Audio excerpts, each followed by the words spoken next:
Le français est une partie importante de mon héritage ancestral. C'est la première langue que j'ai parlée chez les genoux de ma mère. Donc, tout ce qui fait avancer le français et le promouvoir, j'en suis et j'en suis d'emblée. Cependant, ce que je déplore à la loi 96, c'est son caractère punitif, conflictuel et divisif. J'ai eu le privilège de passer plus de 9 ans à l'Assemblée nationale du Québec. Pendant ce temps, durant mon parcours dans l'opposition, j'avais participé à une commission de révision de la loi 101 présidée, et je dois l'avouer avec beaucoup de tact et d'habileté, par Gérald Gaudin. Camille Lorrain y assistait de façon régulière. Nous avions réussi de part et d'autre de trouver des solutions honorables qui ont fait consensus. Plusieurs années avant, en 1975, l'Assemblée nationale avait adopté à l'unanimité la plus grande réalisation législative du Québec, soit la Charte des droits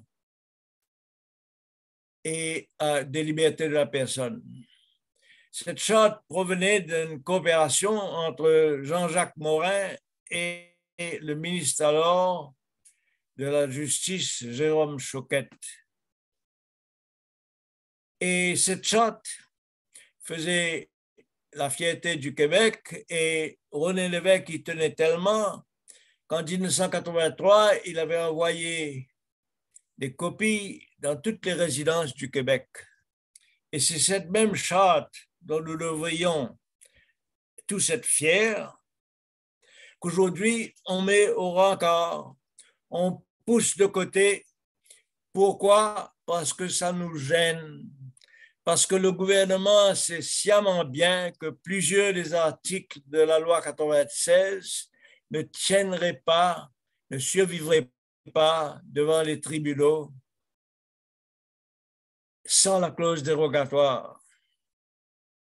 Par exemple, cet article qui veut qu'on puisse entrer dans des bâtiments commerciaux ou des bureaux à n'importe quel moment, sans préavis, sans autorisation judiciaire, pour y faire des perquisitions, des fouilles et des saisies de documents et même de téléphones portatifs pour vérifier quelle langue qui se parle durant la journée. Est-ce que c'est ça le Québec de confiance que nous voulons instaurer? Est-ce que c'est ça le Québec moderne? Est-ce que c'est ça le Québec dynamique qui se veut une place au sein du village global?